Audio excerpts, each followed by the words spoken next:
Ah, Okay, let's ah, get started. sige, sige. Okay, okay. Ah, Pastor, okay, sige. Okay, okay, okay. Pastor Tim, Yes, sir. um, Michael and James are logging in. They're coming Okay, in. great. All right. Well, let's go ahead and get started.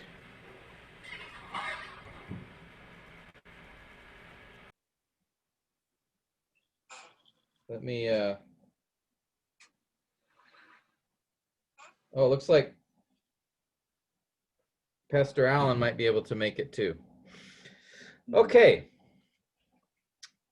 We are still working on our English grammar, and I've been doing, you guys have been doing homework or having to think about grammar.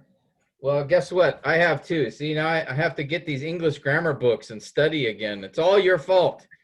So look how thick this book is. Man, it's a lot of stuff in here. So the challenge with this is we need to understand grammar to help us, but sometimes it's just so much information that it doesn't become as helpful because you're trying to remember all these things. So I'm really trying hard to just focus on the key things to help us in understanding the passage. And, you know, I don't want to spend lots of time on all the parts of speech and all, because the English language has so many um, rules and so many deviations from rules. And I think after a while, it's even for me as an English speaker, can become overwhelming. So as my first language being English, so I'm really trying to work hard at just focusing on the key things. But I want to just ask you for your help so that as we discuss these things, you know, if there is anything that you don't understand, it would really help me, you know, for you to ask a question, you know, or to say, Pastor Tim, I don't quite understand what that means, or if something comes to your mind during the week, you know, to message me, or if there's you know, any part of our discussion that has made something clear, let me know about that too, because I'm really relying on you to help me know if I'm being clear or not. And you know, we've covered a lot of different things, and so I keep kind of going back and reviewing the key pieces because I want to set those in motion. Yeah, Pastor Bobby. Pastor Tim, if I can make a remark, um, and I think this is relevant to uh, encourage you and encourage the rest of us with our uh, digressing to the study of the English grammar. Just for us to be able to see the significance, Pastor Tim, most especially here in the Philippine context. Last night, I was listening to the news because DepEd, our Department of Education, has launched the opening of classes yesterday, timed in the Teacher's Day. And Oh, so one of the prominent point of the news is uh, the DepEd, the teachers are having problems because one, some of the students cannot go online. So they have to distribute modules, printed modules. oh, And the news said that the modules will likely not work because the children cannot comprehend English. The students cannot comprehend English that well. So the majority of parents, according to the news item, is asking if they can convert the modules into the local vernacular. oh. I was just imagining, could you imagine how many dialects will they translate it? Oh, okay. When English is the unifying language, that will help us continue in the process of education in this current normal. So it just struck me last night how valuable our being refreshed and our studying grammar is once again. Um, and that's the challenge, Pastor Tim. So I would just like to make that remark, if that would be encouraging to all of us, that that's a challenge now faced by the Department of Education. That is just in the printed module. I wonder what is happening, what will happen in the online classes also. Yeah. Yeah, that's a good question. Mm. Yeah, and I think, you know, it can't I think it can be helpful too, because there's so many resources in English, as we've talked about, commentaries, sermons, obviously many good English translations of the Bible, that I think right now, at least at this time period in history, English is probably the best non-biblical language to understand in order to better comprehend Scripture. If we were living 1,000 years ago, it would be Latin. You know, we'd need to really know Latin, because all the scholars, you know, wrote in Latin. Even up through the time of the Reformation, you know, Latin was the predominant language, and so that was the predominant non-biblical language. So, you know, the Latin Vulgate was the preeminent translation. And so, you know, really to understand at that time, you know, the theological understanding and was conveyed in Latin. So it's kind of, you know, ultimately we want to understand the original languages as best we can, but, you know, not everybody has the time to do that. And I think what I've seen anyway, you know, Latin is very close to Greek. So is English. English is, you know, derived from Latin. And so it makes sense to me. You know, Greek and Latin were very similar in a lot of ways grammatically. And so English being similar to Greek makes sense to me in that regard. And so that's helpful to us. So the way a conjunction works in English is very similar to how it works in Greek. The way a preposition works in English is very similar to how it works in Greek. Participles, you know, verbs, nouns, the verbs of being, the verbs of action, you know, all the things we've been talking about, much of that is works the same way or very close in Greek. There are some things that are different. Obviously, the vocabulary, and Greek has many more tenses, and Greek's more precise. It's not as there's not as many rules. There are a lot of rules, but for the most part, you're going to see a lot of similarities. So all that to say is, since we, in the New Testament anyway, they wrote in Greek, that means the grammatical structure is Greek. And so the rules, the grammar rules we're learning in English, many of those are going to be similar to the rules in Greek, and therefore, you know, that will help in our understanding of the text, even studying it in English.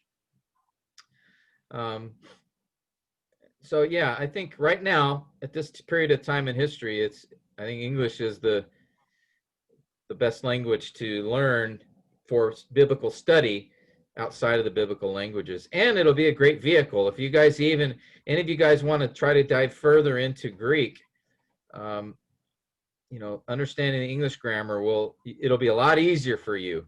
I think I told you guys before, I really didn't learn English grammar very well until I took Greek, biblical Greek. And then I had to learn like participles. I didn't know what a participle was, but in Greek, there's lots of participles. And like, oh, that's what a participle is. And so things like that, or, you know, prepositional phrases, I don't know what those are. You know, I knew what conjunctions were, but I didn't know, like we've talked about the difference between a coordinating and a subordinating conjunction. I didn't really think about that very much, but in Greek, you needed to know that. And so really, really helped me to learn English better, of all things. And so just to continue to encourage us in that way. So let me get to the notes here. And as I said, then, if any questions come to your mind, or, please do not hesitate to ask. By the way, at the end, the last 20 minutes or so of our time together, I want to talk about sort of the plan going forward. And I think I sent to you a couple of days ago a proposal for that plan. So we'll talk about that, and I want to be able to bridge towards getting to Module 3 and finishing our Module 2 assignments. But we'll still continue these discussions, but I'll explain more of that in an hour or so. Let's do a little bit of looking at diagramming and some grammar before we get there. Okay, we're still in the second part of the diagramming procedure. Again, the first part is to identify that main sentence, that independent clause of the sentence. And then the second step is then to identify the rest of the phrases and clauses. And as I've mentioned to you, the key for that is the connector words. And so I've sort of drawn here a little diagram. Hopefully you can see this, where this represents my independent clause, that main subject and verb that stands alone, the main thought. And then there'll be some connector word, which is a conjunction, a preposition, a relative pronoun, or a participle. And then following that connector word will be either a dependent clause or a phrase. And so a sentence is basically built up with these blocks of dependent clauses, noted here. I should have probably filled them. Let me see if I can fill these easily or not. I'll do that later. So you have dependent clauses here, or phrases. These boxes here represent phrases, and those are typically linked to the sentence by these connector words, or I call them CW. CW here refers to a connector word. And again, that can be, actually I should put it down here. CW equals connector word. And those are, which are the conjunctions, prepositions, relative pronouns, and participles. And so we've been spending our time kind of looking at those connector words, because the better we understand what the connector word is, that will help us to understand how it's connecting what follows it, whether it's a dependent clause or whether it's a phrase. Understanding the kind of the connector word will help us know how that word is connecting what follows it to someplace else, something else in the sentence. All right? And so that's why we spent time on first the conjunctions. And again, we looked at, there were two kinds of conjunctions. The first being the coordinating, and we talked about last week, you could think of that as the and boy, and, nor, but, or, yet. Okay, those are the coordinating conjunctions. That means they connect or join two parts of a sentence that are grammatically equal. And those can be either words that are phrases or clauses. Okay, that's what they connect. And then the subordinating conjunction, again, joins a dependent clause to another clause. So for example, the connecting word here, joining these dependent clause, could be a subordinating conjunction. All right, but the connector word here, which joins a phrase, will not be a conjunction, it will be a preposition. All right, we'll cover some more things like that in a little bit. But just so think, one type of connector word are these conjunctions. A second kind of connector word that we've spent some time on are the prepositions. Pre, meaning placed before, or before is the word pre, in position. So it's the idea of placed before. It's a word that comes before a noun to connect that noun to another word in the sentence. Okay? That's how you can identify a preposition. It comes before a noun. It connects a noun. A conjunction connects a clause. Preposition connects a noun. So let's remind ourselves that conjunction connects a clause. That means it's a sentence that has a subject and a verb, okay? And if it's a coordinating conjunction, that clause would be an independent clause. If it's a subordinating,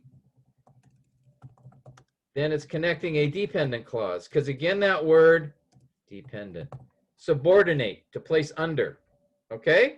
So if it's a conjunction, it will connect a clause to the word it modifies.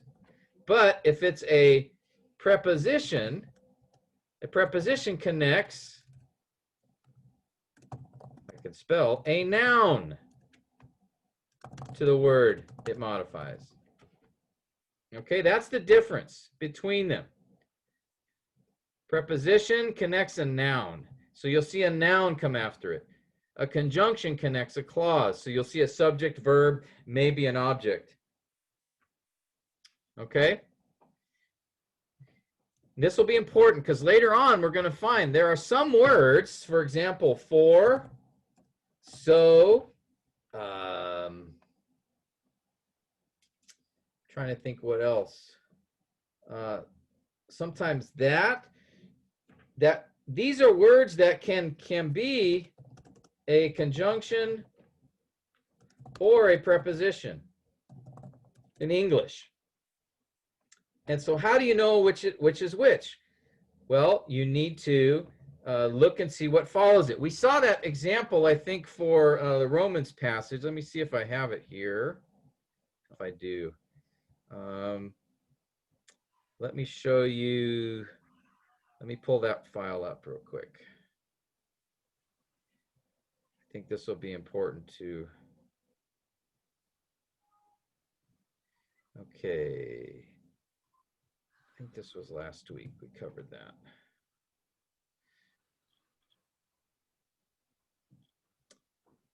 Give me a minute just to see if I can find that. Here we go. I think. Yeah, here it is. Okay.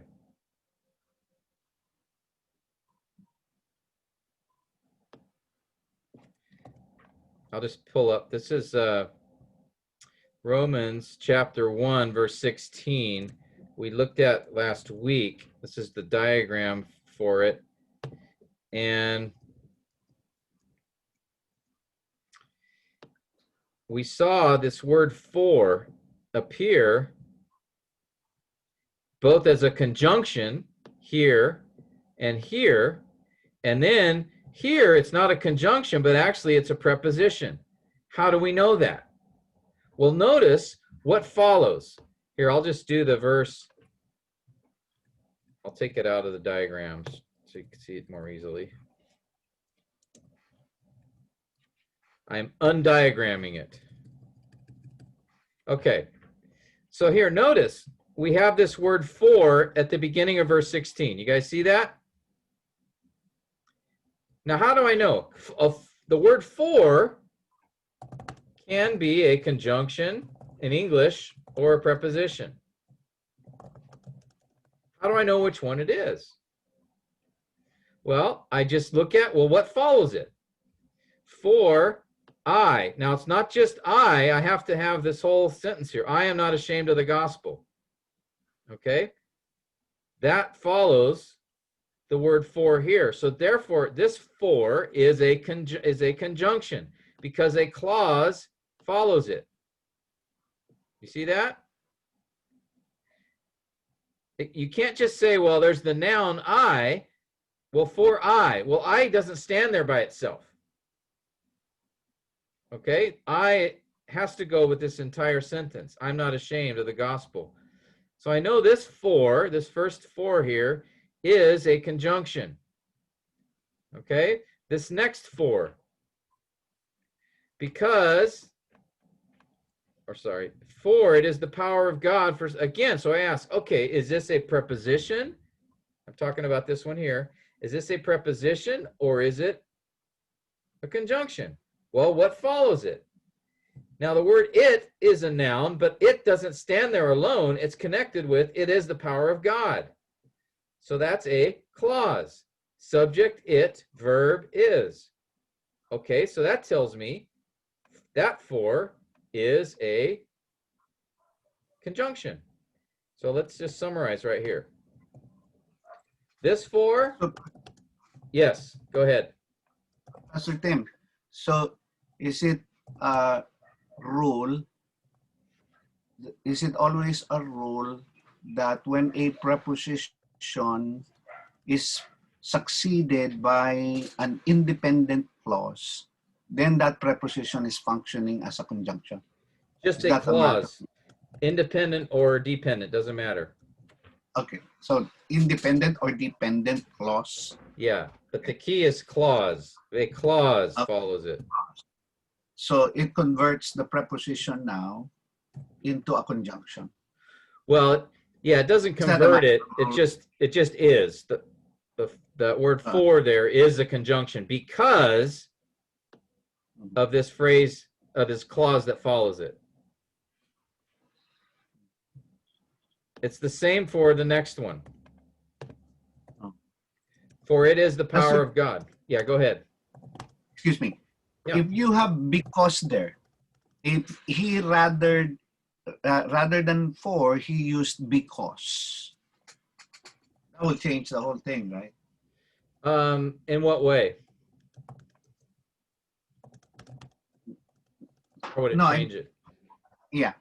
Let's say he used the word because. Okay, so he said here, what if he said this? Because, let's see. Because it is the power of God. So Okay, it's giving reason now. Okay, so what if he did that? Is that what you're saying? Yeah. Well, we ask ourselves in this case, because is that a conjunction or a preposition? The word because. Okay. Which is it? It doesn't. It doesn't. Because is causative, no? So it becomes a preposition. Is it still a conjunction? Yeah, it's a conjunction. It's a conjunction. The because. Because the word again, because. prepositions, by definition, think of it this way. Prepositions introduce a noun. Mm-hmm. Okay? That's what they introduce. So for example, up here we have preposition to everyone. You see that?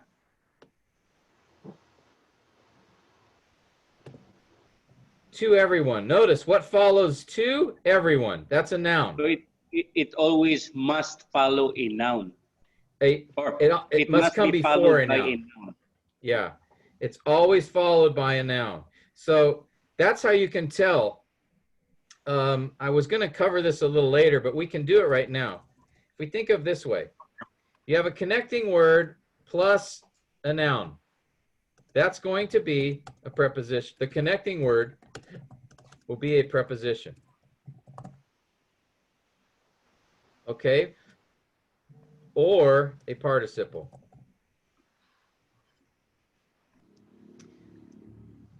Now, if you have a connecting word plus a clause, and again, that can be dependent or independent, doesn't matter. So it's just basically, if it's followed by a subject and a verb,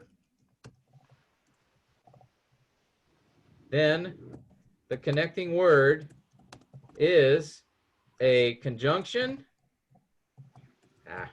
or a relative pronoun. That's it.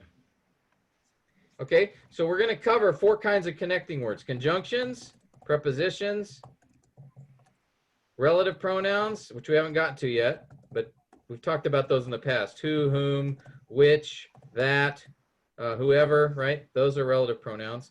And then participles. Those are the verb plus ing words. Okay, so basically you can think of a conjunction introduces or links a clause. A preposition links a noun. A relative pronoun links a clause.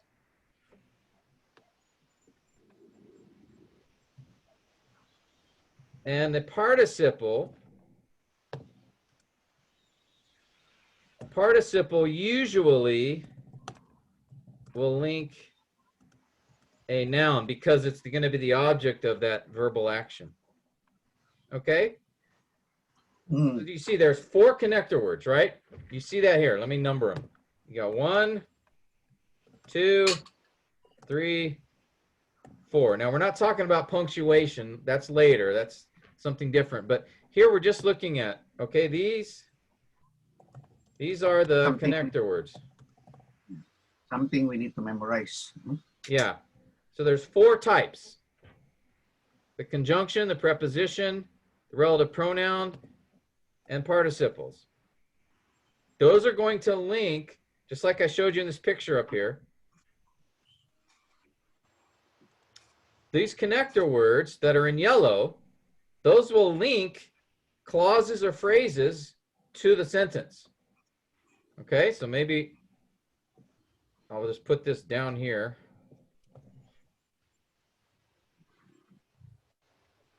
So we can see it all together. And of course,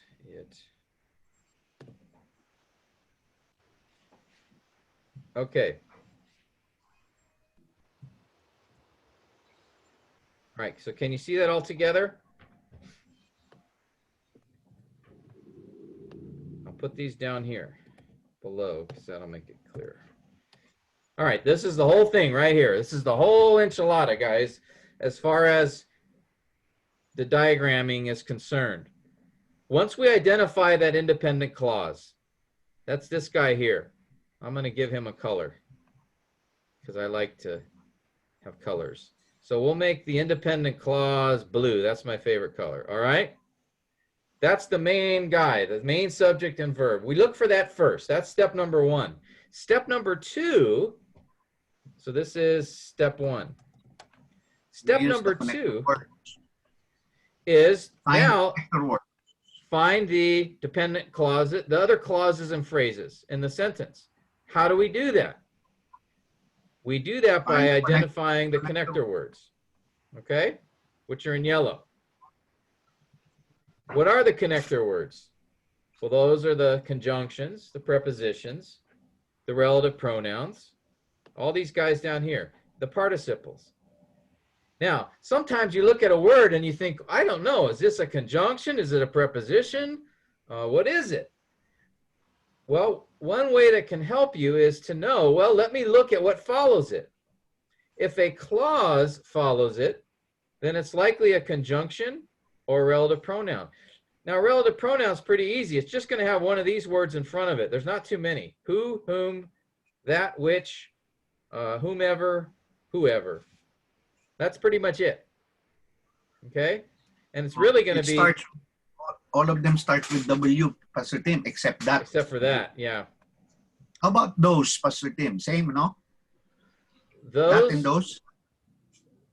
Those. Will that be included? No, those usually acts like a... it depends how it's used. If you say... Demonstrative pronoun. Yeah, those who are first will be happy. But notice, so, those who are first, yeah, that's better, right? Let's be biblical. Here it's functioning as the subject of the sentence. It's a pronoun.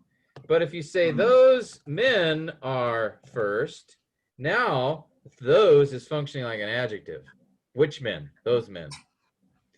So those is kind of a funky one. I wouldn't include it in there because I don't think of any time where it introduces a clause. I am among those. Yeah. If I say I'm among those people, then those is an adjective. If I say I am among those who are first, then now those is functioning as a predicate nominative. Or a subject, object, I mean. I don't think it ever functions like a relative pronoun. Okay. If you come up with a sentence, let me know. But see, like in this case, you might say, well, what comes after it is who are first. There's a subject, there's a verb. But oh, hold on a minute. Notice the word who. Who is a relative pronoun. Yeah. So I can't, those is So not functioning that way here. You cannot have two pronouns there at the same time. Not acting like relative pronouns, no. Anyway, so just focus sort of on this part, guys, and we'll keep coming back to this because this is sort of the big picture here. These dependent clauses and phrases are connected to the sentence usually by what I call these connector words, of which there are 4 types: conjunctions, prepositions, relative pronouns, and participles. All right.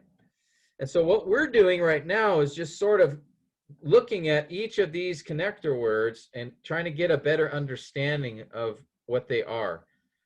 All right. So we've been doing a lot of time spent on the conjunctions because those are a certain type of connector word that either joins 2 clauses, words, or phrases that are equal grammatically, or subordinates a clause underneath another word, the word that it modifies. Now, prepositions, what they do is they take a noun, sometimes a noun phrase, and they link that noun to another word in the sentence. All right? And then relative pronouns and participles we'll talk about a little bit later. All right? We'll come back to this. If it's not real clear to you now, we'll go through some verses together, and I think the more verses that we do together will help you sort of see what I'm talking about here.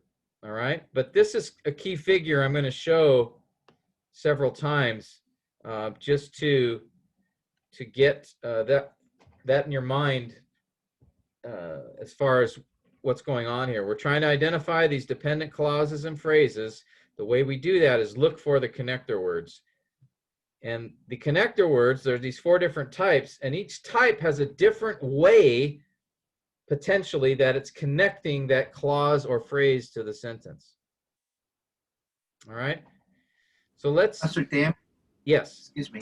No problem. So, is it, Matt, again, it is, when you use the word clause here, okay, for the conjunctions, the preposition, as you said earlier, that could be dependent or independent clause. Yes. Yeah. Is that right? Okay. So, all right. Yeah. So the clause could be dependent or independent.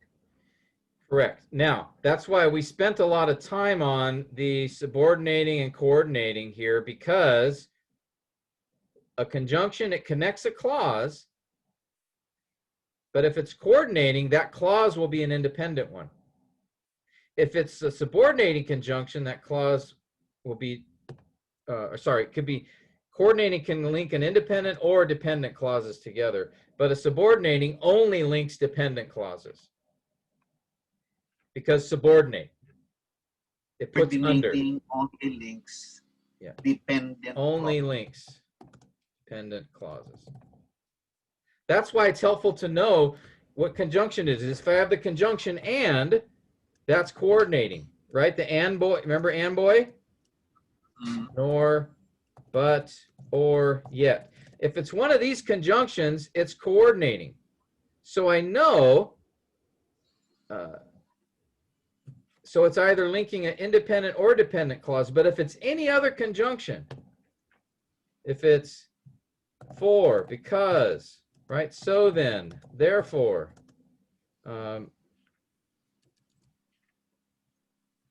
though, if, okay, there's a whole list of these. If it's any other conjunction, I know it's subordinating.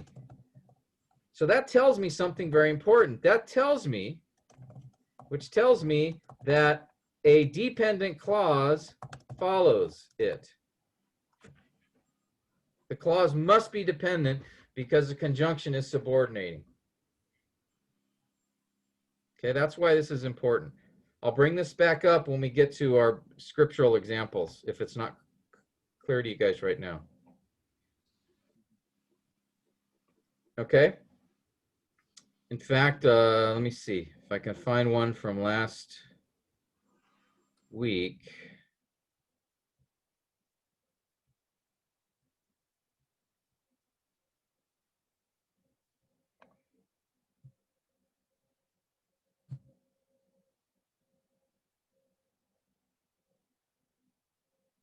I'm just looking up a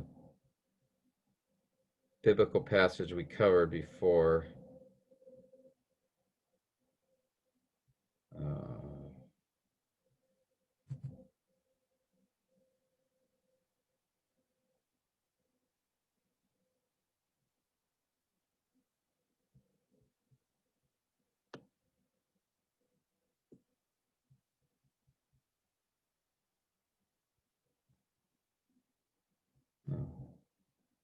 Sorry, man, give me.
Okay.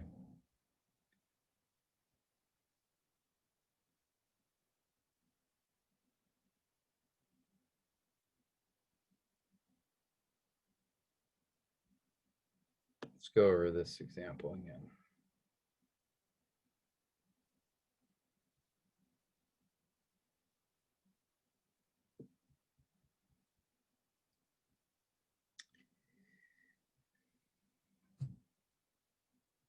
All right, I apologize for the delay. I was trying to find the right.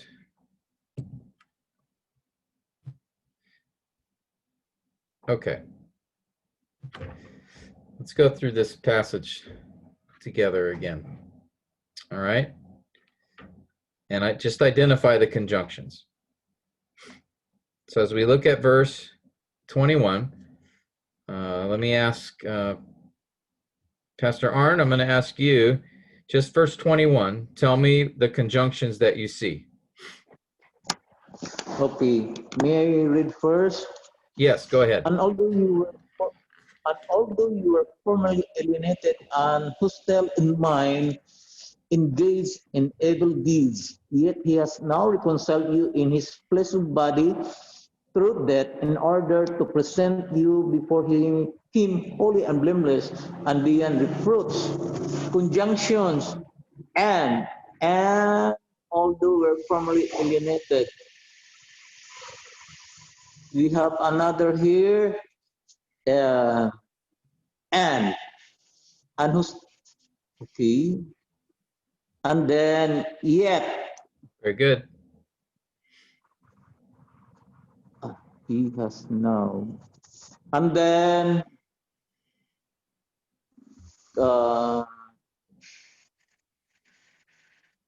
through.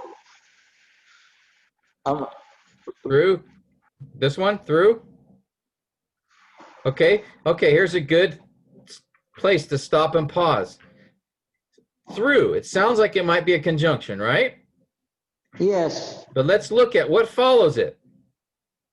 Is noun. So what, is it a conjunction if a noun follows it? Participle. Or in this case, it's a preposition. So it's not, but it's not a conjunction. Preposition, sorry. No, that's okay. But Okay. that's how you can tell. If you're not sure, Okay. just look at what follows it. All right. The next Okay. conjunction. Is and blameless and beyond reproach. Now, Okay. What else?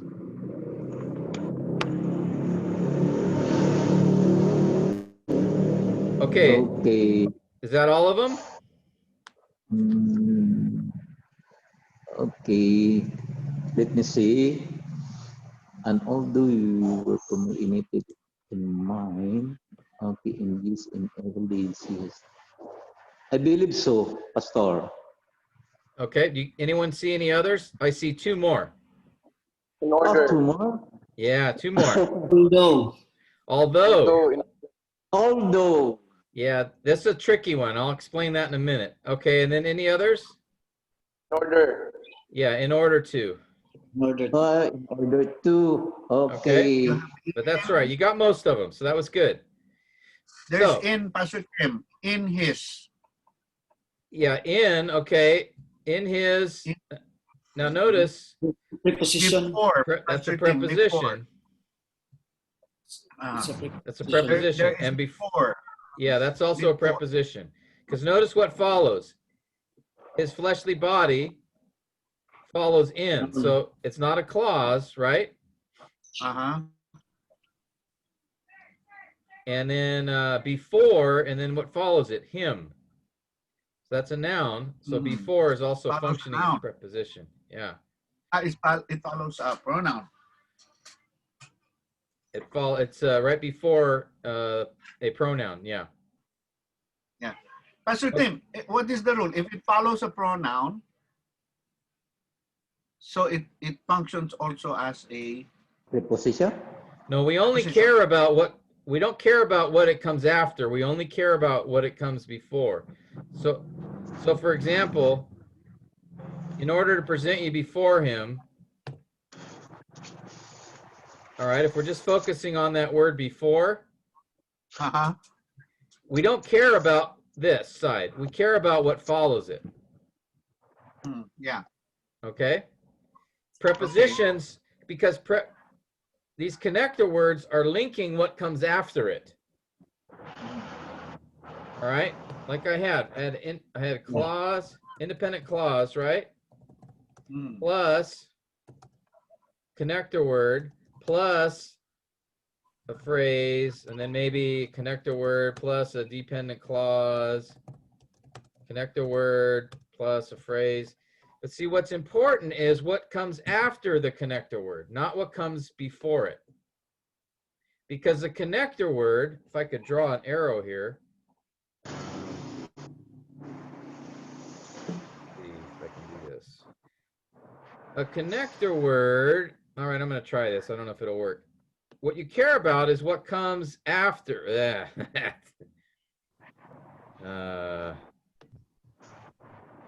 Phrase. I don't know how to draw a curvy arrow here.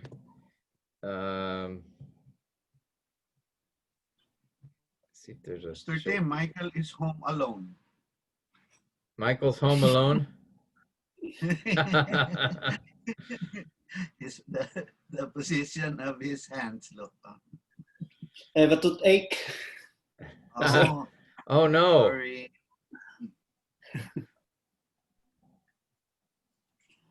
Okay, here, how about this? It's not a very good arrow. But what matters is that's supposed to be an arrow. All right. The connector word cares about, or focuses on what follows it. Okay, not what comes before. So for this phrase, so before, we want to look at, okay, what's after it? Him. So the preposition is connecting him to something before it. Yeah. All right. Present. Yeah, Modifies to present before him. So it's answering the question where to present. All right, but if we look at, like, in order to present you, All right, the connector word there is actually in order to. All right, and the phrase is present you. Now notice we have a verb here. All right, so this means that the connector word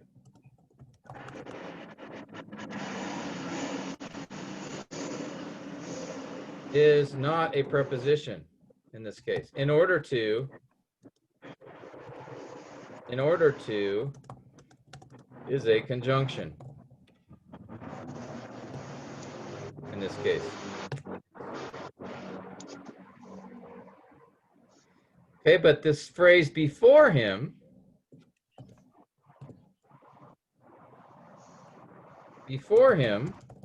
notice what follows it.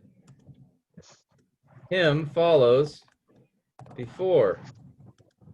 It means that before is a preposition. All right.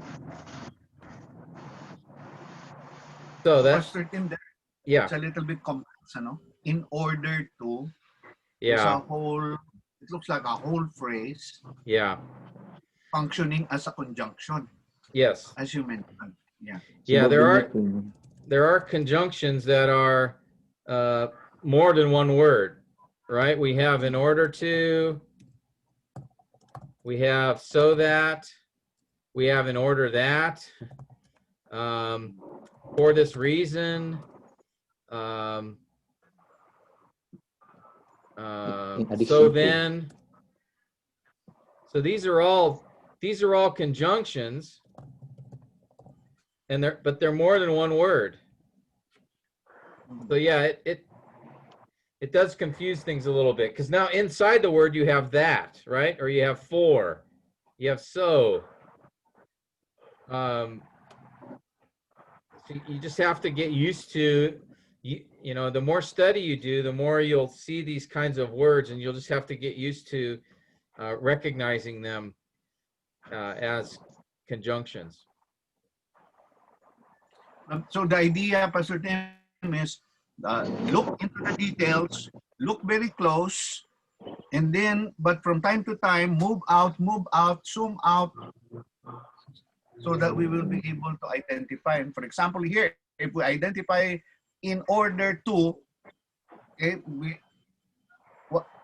we could mistake them as prepositions, looking at them one by one. Yeah, you could So we have to- mistake to as a preposition. Yeah. Whereas, and again, that's why I say, well, let's see what follows. In order to present, that's a verb, not a noun. To present you. So I know I don't have a preposition. Okay, so that's a clue. So here's how I would diagram that. And is a coordinating conjunction. And remember, I talked to you earlier about sometimes a sentence will begin with a conjunction because it's linking the new thought to something that he said earlier. Previously. Okay, and then so that this first and in verse 21 is linking the next sentence back to something said before. And then he has although. Okay, that's a subordinating conjunction, because notice what follows. What follows is a clause. You Yes. were alienated. All right, so I know this is a conjunction. And the kind of conjunction it is, it's subordinating. Because how do I know it's subordinating? Okay, well, Not belong to unboy. there you go. You do the Anboy test. Okay, if I'm looking at the conjunction, although, and I'm asking myself the question, is this subordinate? Well, first I go, although. Is this a conjunction? All right. And how do I answer that? I say, well, look at what follows. What follows is you were formerly alienated. What is this? This is a clause. What does that tell me? This is not a preposition, but It's a a conjunction. Okay? Then the second question. Okay, it's a conjunction. Is it coordinate or subordinate? There's only two kinds, right? And how do I answer that? Well, I ask myself first, is it an and boy? Is it and, nor, and this is where you really should memorize these conjunctions, or yeah.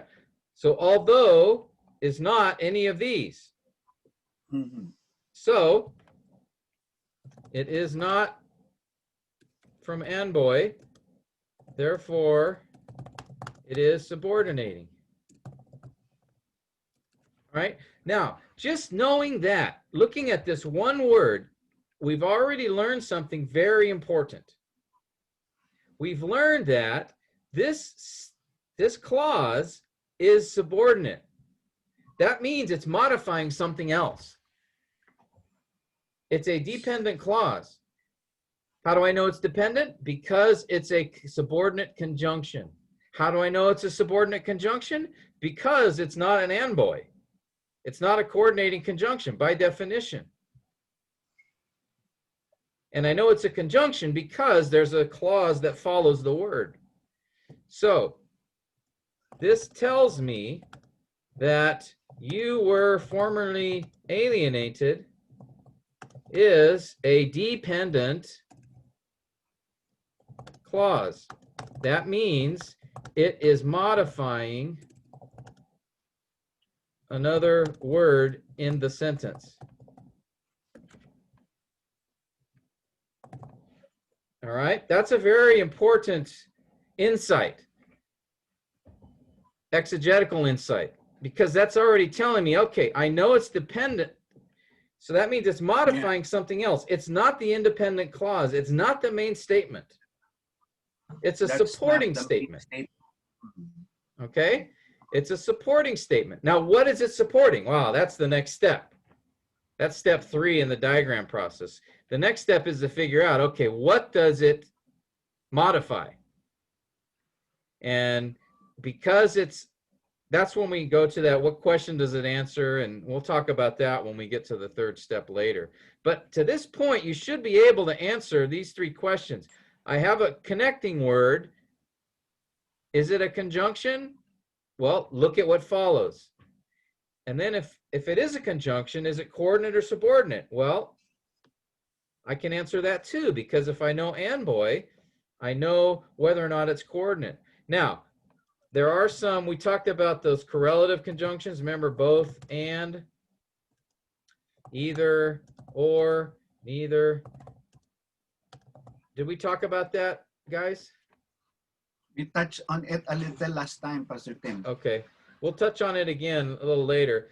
So there are a couple of cases where there are these coordinating conjunctions, or these conjunctions, both and, either or, that are also coordinating. How do I know that? Notice they can include a coordinating conjunction, even though they're like a set of 2 words. Like, for example,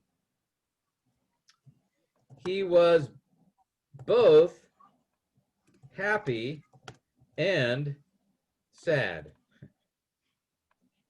All right, notice here we have that correlative conjunction, both and. Now, what is it? It's acting like? It's acting like a coordinating conjunction. Even though that word both is added, it's still acting like a coordinating conjunction because the word and is in there, which is part of and boy. All right, I'll talk about these correlatives later. That's just a little preview. All right, but these 3 steps we should be able to do in our minds.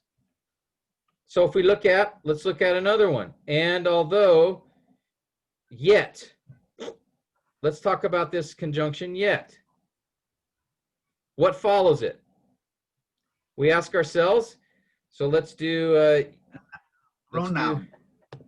let's do yet. Mhm. It follows a First pronoun. question, what follows it?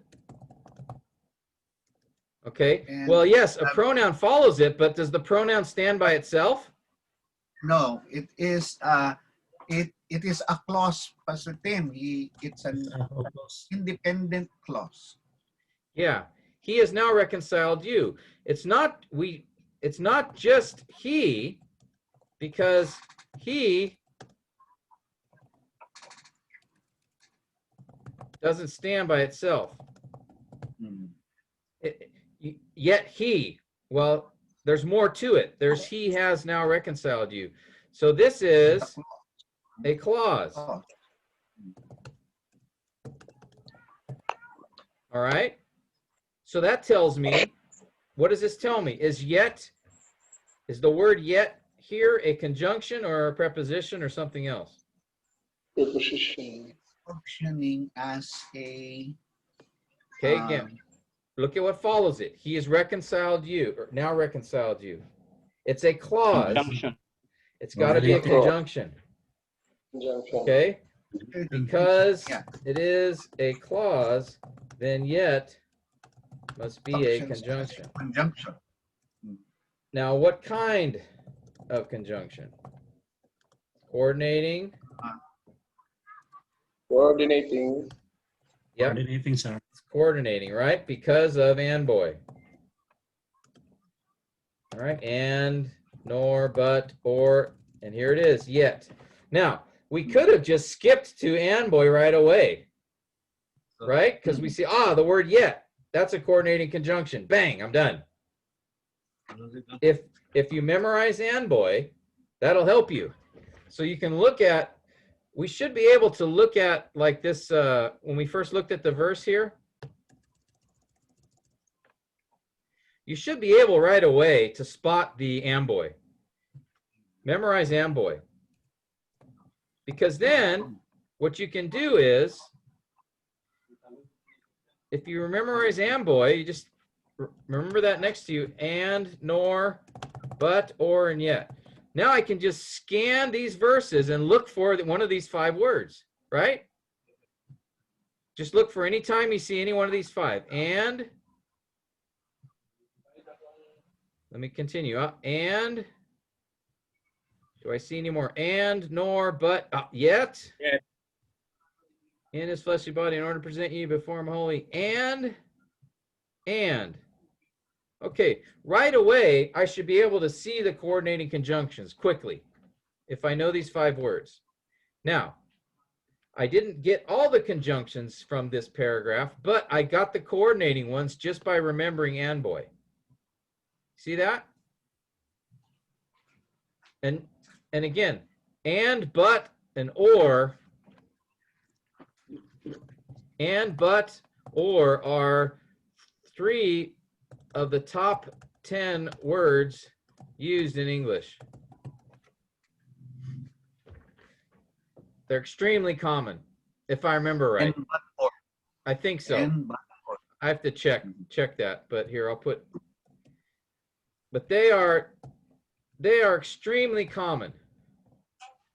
And but or. So if you can just memorize these 5 conjunctions, you have the coordinating conjunction list already. So you can go through a passage and very quickly see the coordinating conjunctions. Okay, let's just do that for a minute. Let's look at a biblical text. I'm just going to pick one randomly here. Okay, can you guys see my Logos software, my biblical text open? All right, let's just start here. 1 John 4:12. Let's look at verse 12. Anybody see and boy anywhere?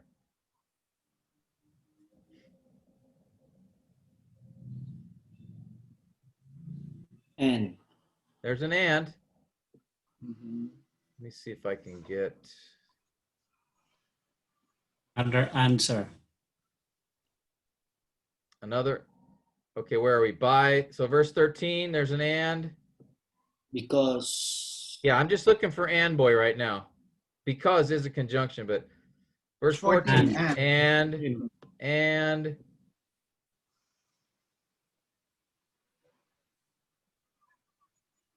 Verse 16, and. And. 15 and, 16 and, 16. and, see all of those? So you can do, if let's say you're studying these 5 verses, in 15 seconds, we just picked up all the coordinating conjunctions. Now that's just the coordinating ones. That's not all of them, but that's a good start, isn't it? Praise God. I got some conjunctions down, Oh, brothers. God. Let me preach on the conjunction. The coordinating conjunction, brothers. We're not talking about just any conjunction. We're talking about the coordinating conjunction. But so you can see there, I'm trying to find, let me see if I can find my film. Pastor Tim, you just gave me an idea for Sunday. That's different. So if I do it, let me do it this way. You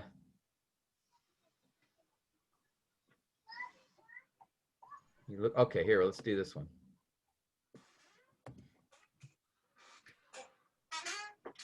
Oh, wait a second. I'm going to pick another. Let's go to Colossians for fun.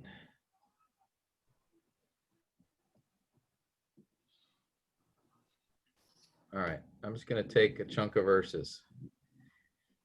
All right, we're going to come back to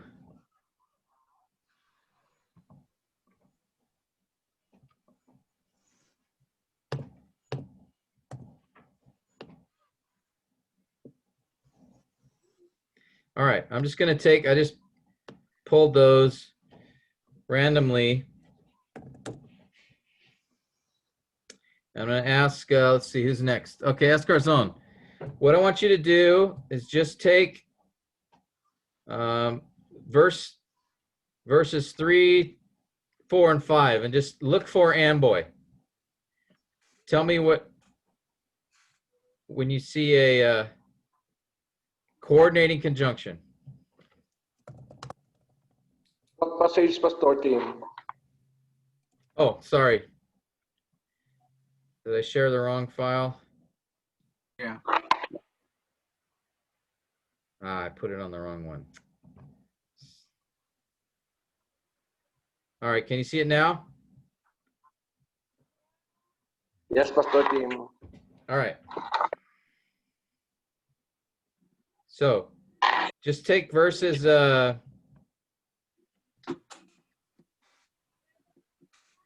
to Verse 5. 3. What, Pastor? Verse Yeah. 3.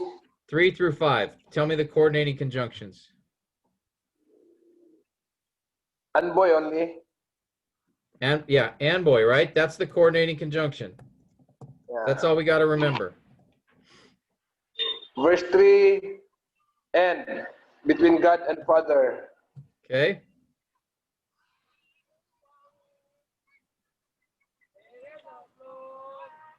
And verse 4. Jesus, end of your love.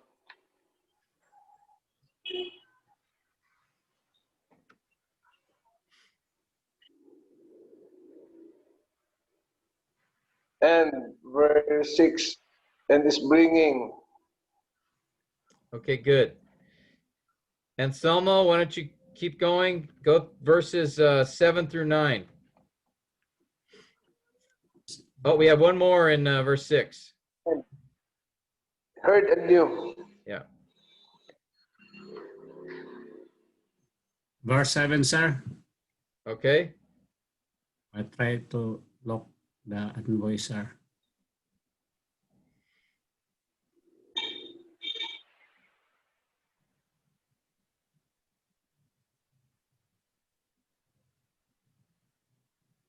Verse 9 until verse 9, sir. Okay. And. All right, good. And spiritual understanding, and verse Good. 9. Yep. Until verse 10, sir. Yeah. Okay, good. Pastor Bobby, I'm going to give you 10 to 12. 10 to 12. Coordinating conjunctions. coordinating conjunction. The end only, Pastor Tim, right? Yeah, and boy. And after work. And Okay, boy. good. And then strengthen on that according to his loyal. And after patience, like,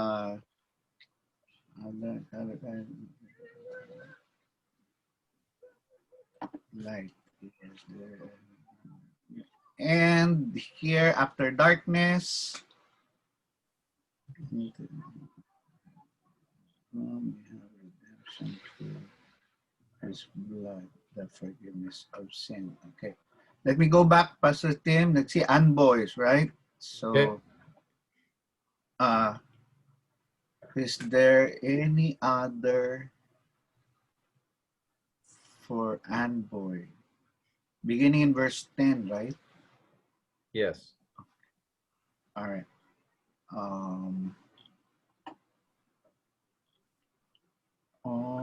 Understanding that.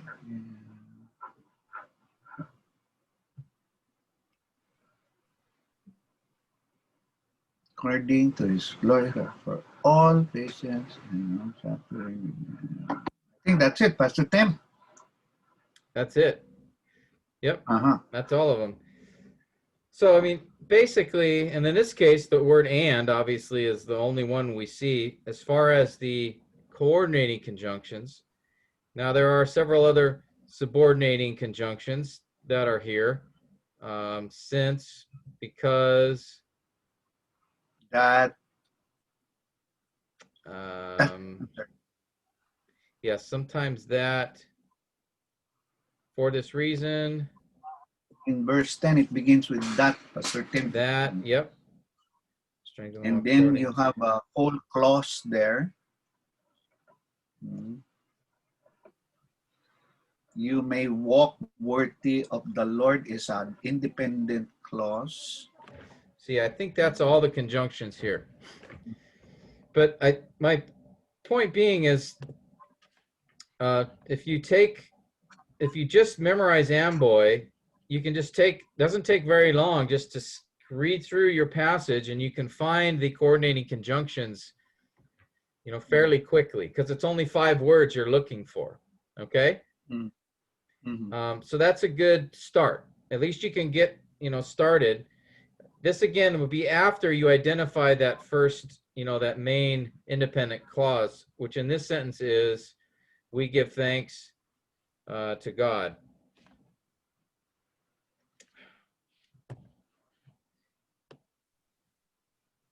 We give thanks. That's the main clause, and then the rest of these verses actually are subordinate to it. Okay, so let's see, where are we here? Sort of got.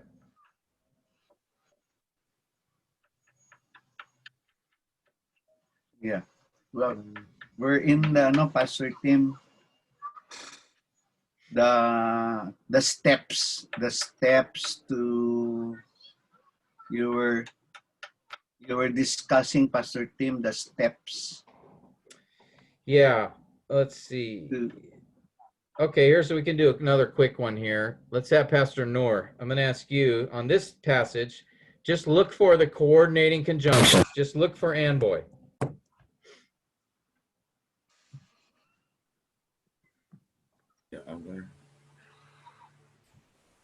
Again, that remembers and, but, and. Yes. But. We have but yeah. Godliness. Yeah. This one? Yeah. Okay. And there is another but. Where's it at? The but godliness. Yes, there we go.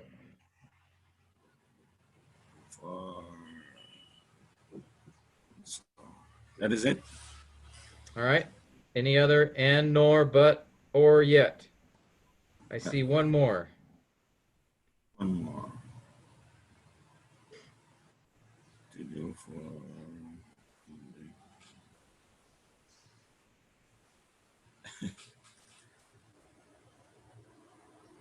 Toward the end. Life and also. Yeah, here it is. And. And Yeah, sometimes they're sneaky. I did. Pastor Yeah. Tim, what about since? Okay, Since so- it holds, all right? Yeah, these are the coordinating. Now we do have other conjunctions here. Since, and again, I ask myself, how do I know? Well, notice what follows. It holds promise. That's a clause. Subject, verb, object in this case. Now, for, I go, is for a conjunction. So let's ask ourselves, so since, Yes. It okay, has a lot what of follows work. is it holds promise, which is a clause. Therefore, since is a conjunction. Now, what about for? What follows is the present life. No. You see that? Now, which is that a clause? Dependent. It's a phrase, Pastor Tim. It's a phrase. There's no verb. It's a noun. Yeah. That means this is a preposition. Okay? And then let's see. So, but have nothing to do with for okay, here's another for. What about this for bodily discipline? That's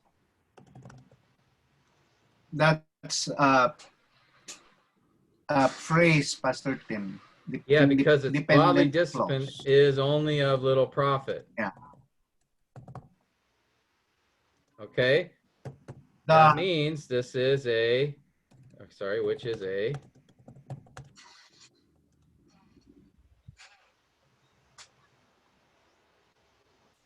so for is a conjunction here. You see the difference? The same way with the first, the for, therefore, the purpose of godliness. Yeah, for the purpose Most of of the godliness. Okay, what most about of this the for? This last portion. Also for the life to come. Okay. So we're looking at the 4 in verse 7. And what follows is for the purpose of godliness, which is a noun, right? Purpose. Phrase. So it's subordinate, modifying. It's a preposition, Pastor Tim. Yeah. And then, yeah, for all things. So this for is a preposition. So I'm going to do yellow. This for the present life is a preposition. And then we have this for over here. I think Anselmo noticed. Is that a preposition or a conjunction? Look at what follows. All things. The last four, yeah, all things. See Pastor now, Tim, the last four here is it looks like it's functioning as a conjunction. Which one? And Oh. also for. This one? For. Okay, Also well, for. Yes. what follows? For the life. The life to come. Right. But this to come is another, to is another Phrase. preposition. Yeah. We only care about what's between the connecting words. Uh-huh. All right. All right. So Which also for, Pastor Tim, for the life. for the life. Okay. So it's For the only a noun. So therefore, this for is a preposition. So it's also a preposition. All right. Yeah. Okay. Because what follows is a noun. So prepositions connect nouns. Now, I mistook it as Yeah, because this to come. looks like a conjunction. Yeah. Yeah. It's tricky. Hmm. All right, we also have another interesting one. On the other hand, what is that? Hmm. Well, again, notice what follows. Discipline. Discipline yourself. Discipline's a verb. The implied object is? It's a comparison. It's an independent clause, Pastor Tim. So on the other hand, functions as a coordinating conjunction. Yeah, which is a clause, right? Because discipline is the verb. The subject is you, right? It's implied, it's command. You discipline yourself. And the verb is discipline. So that means this is a clause, which means on the other hand is functioning like a conjunction here. Mhm. It's a coordinating And it's, conjunction. well, is it coordinating or subordinating? Ah, Not subordinating. amboy. It's not amboy, right? There's no Mhm. Uh-huh. there's no and It nor is but. subordinating. So It's not therefore, that's the rule. If it is not unboy, it is subordinating. all right. Okay, I know this is a little bit complicated. We'll do some more examples next time we get together and just practice. Very exciting, Pastor Tim. We'll keep practicing. All right. And maybe what I can do is maybe I'll give you some passage. What you can do is practice during the week. I'll try to maybe give you a. Let's do this.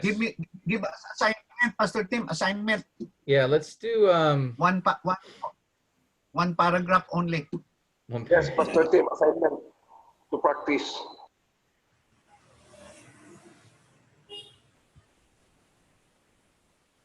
Let's see. Well, we've been spending our time in Practice passages, Pastor Tim. Suggestion.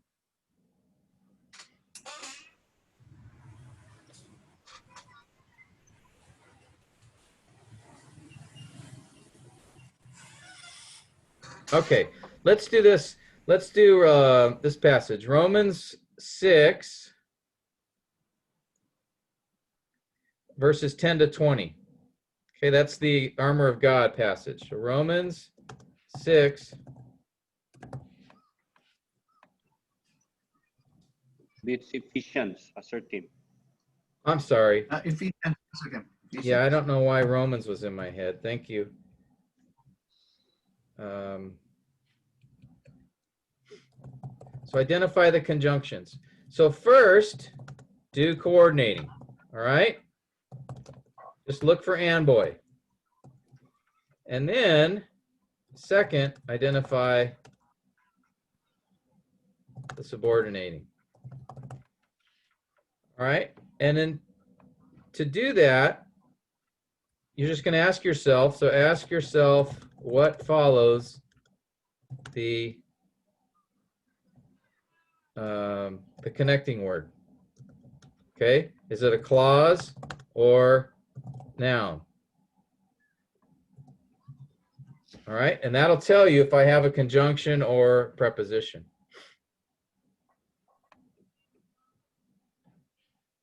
But let's try that. And then next week when we get together, we'll go through that passage to begin our time and just see how you did. Okay? All right. So that's assignment, Pastor Tim. Yeah. Special Assignment. Special assignment. Okay. We'll practice. Okay? Assignment. Okay, let's take a few minutes and talk about the plan going forward here.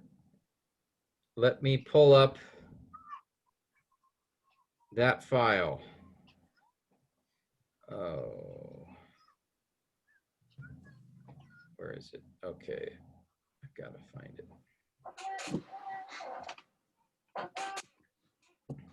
Give me another moment here, brothers, to pull that file.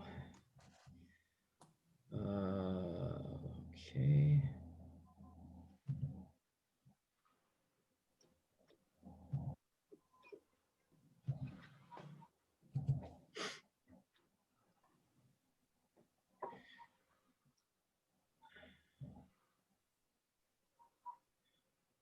Okay.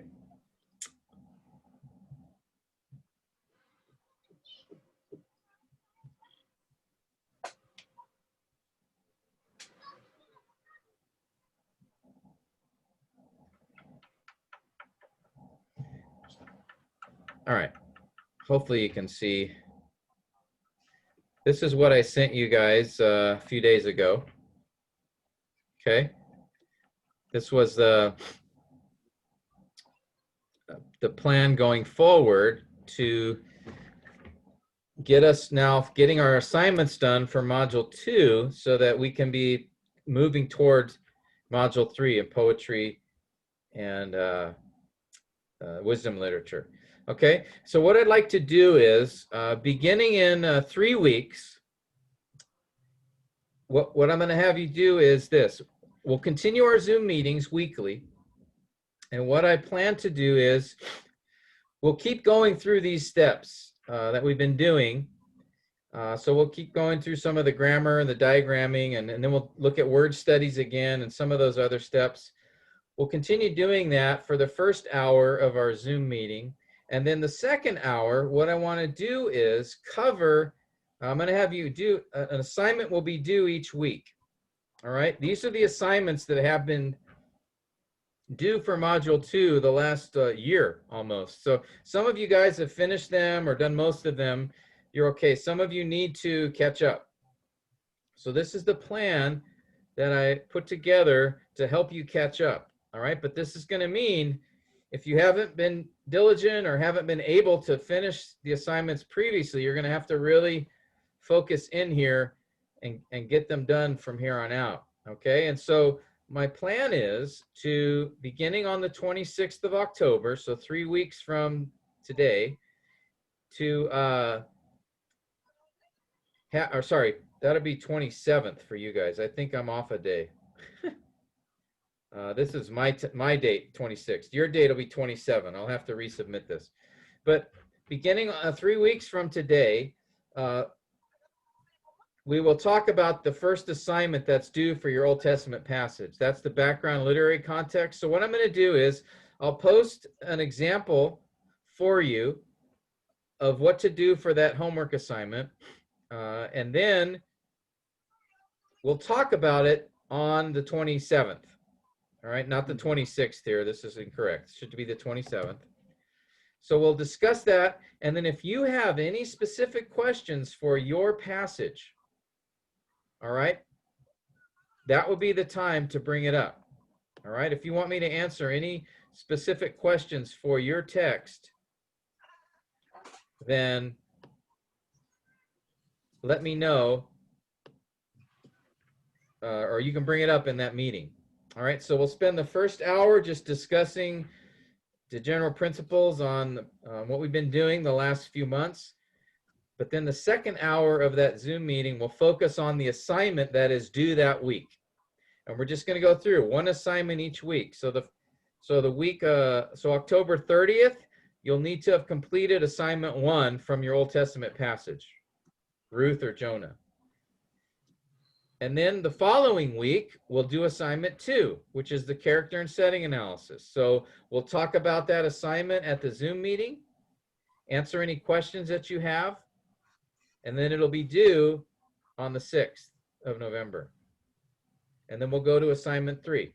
All right, so I'm telling you this now so you can get working on, if you haven't done the assignments yet, get working on it now.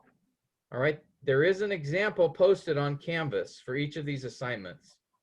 So you can get an example there, and I will also be posting another example from our study in John. Okay, and then start working on it so that when we come to that Zoom meeting on the 27th, if you haven't completed it, or if you still have questions, I can answer them at that meeting. And then it'll be due a few days later. Okay? Are there any questions? Pastor Tim, Yes. is it okay if you're going to resubmit our assignment and edit some notes?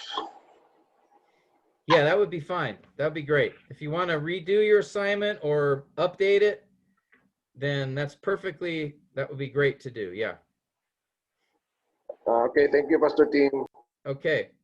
And so what we'll do is we'll go through each week, one assignment will be due until we complete the 6 assignments that are due for example, there are 6 assignments that you need to complete for your Old Testament passage, and then you preach the passage. All right? Now, for that, to preach the text, if you noticed, I wrote in here, I don't want to wait until the next module to do that because it's already been almost a year. And so with COVID, we're not going to be able to gather together very easily. So there's a couple of options. All right. One option is simply record your sermon and send me a link so I can grade it. Another option would be, at least if some of you can gather together where you are and you can preach the sermon to one another, I still need you to record it so that I can give you a grade, but at least you can do it together. That's a second option. A third option is, if you would like to preach it to your congregation or to your Bible study, that's fine too. But make sure you record it so that I can see it, so I can so I can evaluate you. So you can either preach it in a preaching lab there at the church, or a location where you can gather, or you can preach it just sit in your house and turn on your phone or your iPad or whatever and record yourself, or you can preach it as part of a Sunday service or a Bible study or something like that. But it'll have to be recorded in all those cases.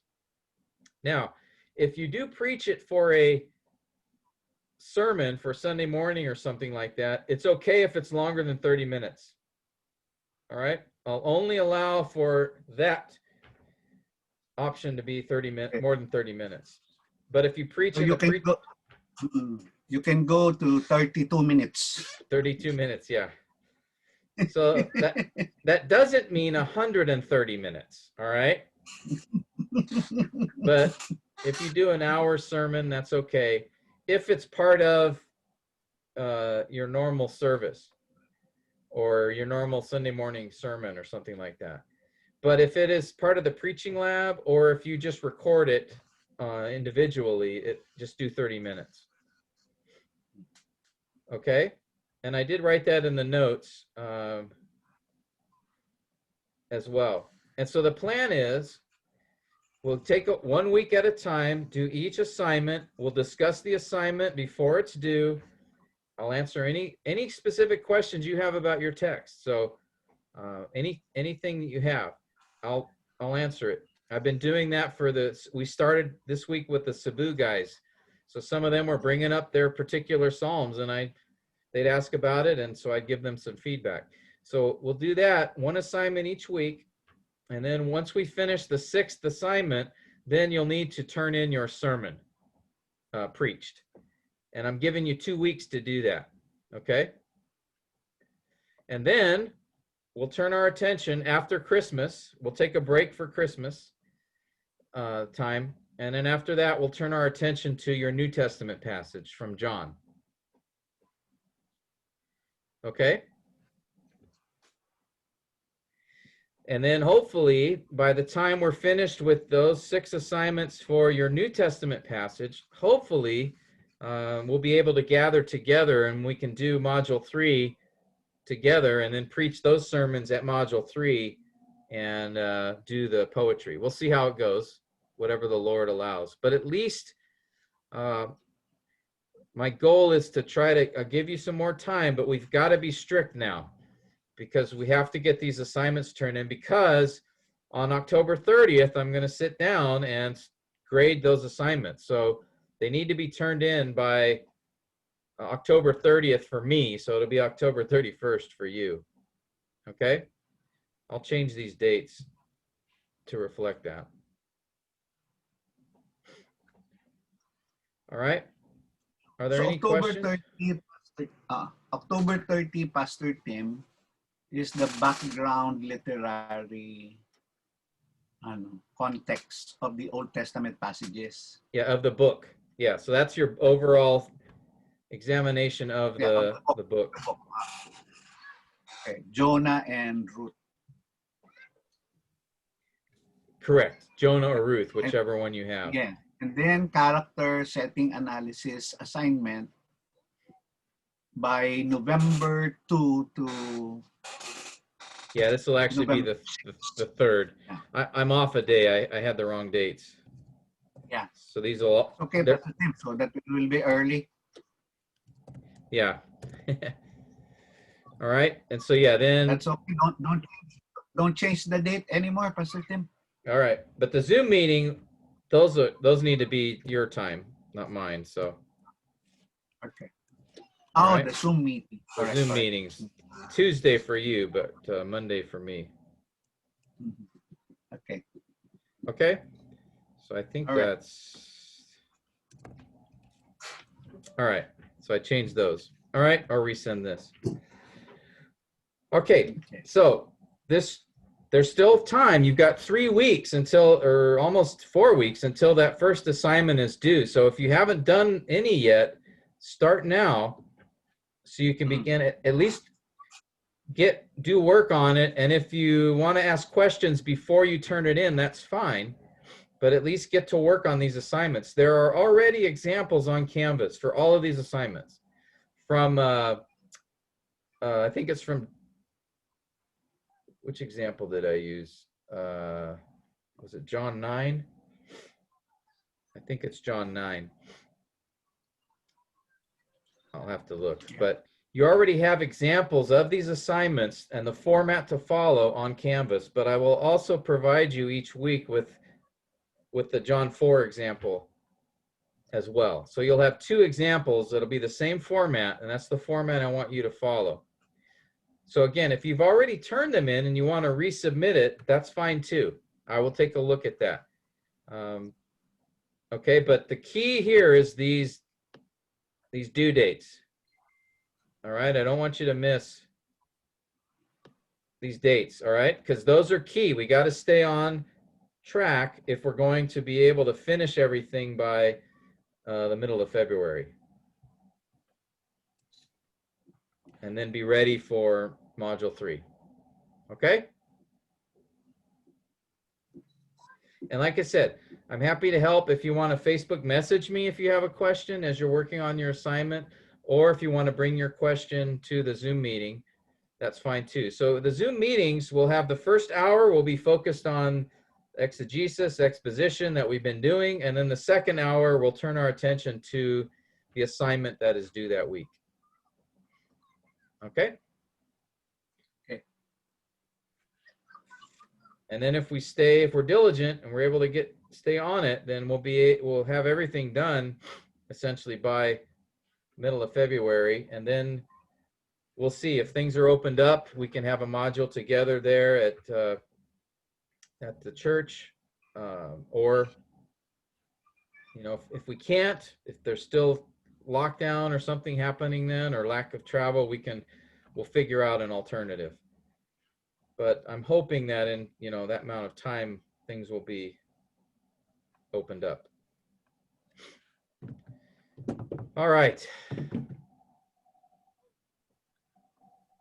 Any last questions?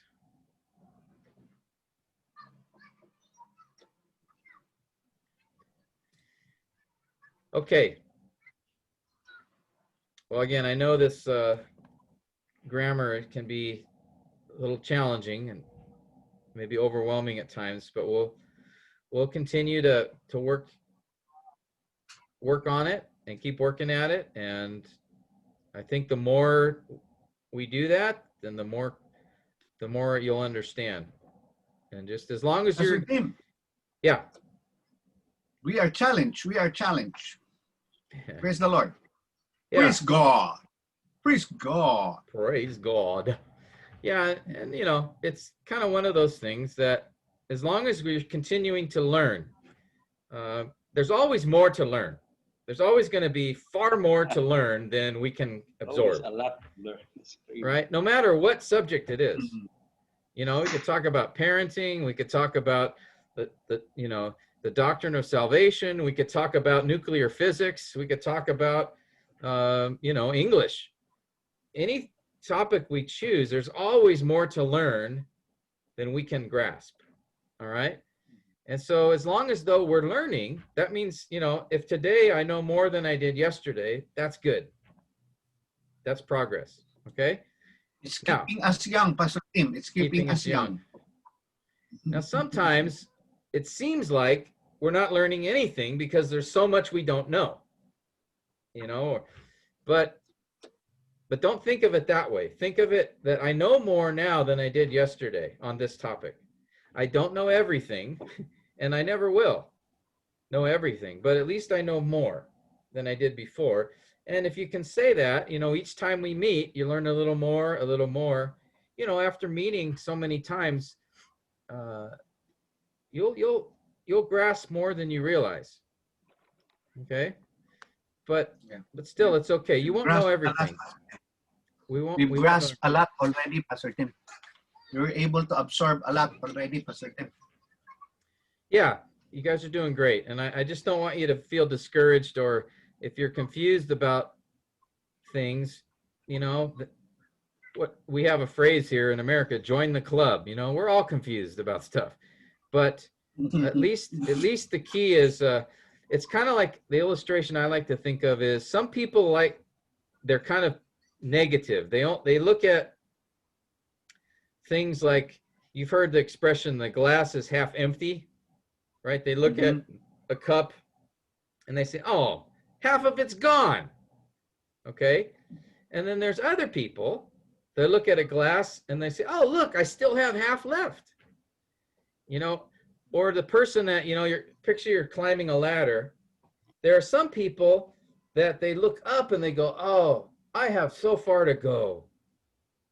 And there are other people that look down and say, oh, look how far I've gone. All right. We want to be those guys to look down and say, oh, look, I've gone this far up. Or the glass is still half full of water. Think of it that way. Don't think of it like, oh man, I got a long way to go up this ladder. Then you get discouraged, then you want to give up, then it's too much. And I think when Paul told Timothy to be diligent, I think he was saying, Timothy, and don't look up the ladder, just look down, see how far you've come, and keep going. But if you look up the ladder, you're going to be more likely to just give up. And so we don't want to do that. So just look down, guys, and see how far we've come and all that we've covered together, and the things that we have been learning. Okay? You will not be discouraged, Pastor Tim. I'm not just file a leave. Okay. We will just file a leave in the church. Oh, this Taya, it's too much. I've lost too much blood from my nosebleeds. We're out of time already, Pastor Tim, but can I ask a topic that is not related to what we are studying? Sure. Before we go. Yeah, no problem. Pastor Tim, let me just qualify my question. This is for the purpose of prayer, Pastor Tim. We are having tomorrow is our church prayer meeting, and some of the guys are joining our online prayer meeting at Zoom. So I lead the prayer meeting, Pastor Tim. So I just want to know, Pastor Tim, in as far as the American politics is concerned, who will you vote, Pastor Tim, and why? The presidential election. Whom will you vote and why? Because we want to pray for America. We want to pray for America. We believe that America is very crucial also in what God is doing. Okay. We feel like involved also in what's happening there. Yes, Pastor Tim. In regards to the balance of power here in Southeast Asia, when America sent your naval fleet here, changed the equation now. It changed the equation here in Southeast Asia. So, Pastor Tim, yeah, maybe before we go, maybe you could just give us an idea, Pastor Tim, from your Pastor Tim, spiritual perspective. Pastor Tim, maybe you should stop the recording first before answering. Yeah, I was We gonna. would show it in Facebook. No, it's okay. It's okay. All Yeah, important. no, I understand. I appreciate the question that you're asking.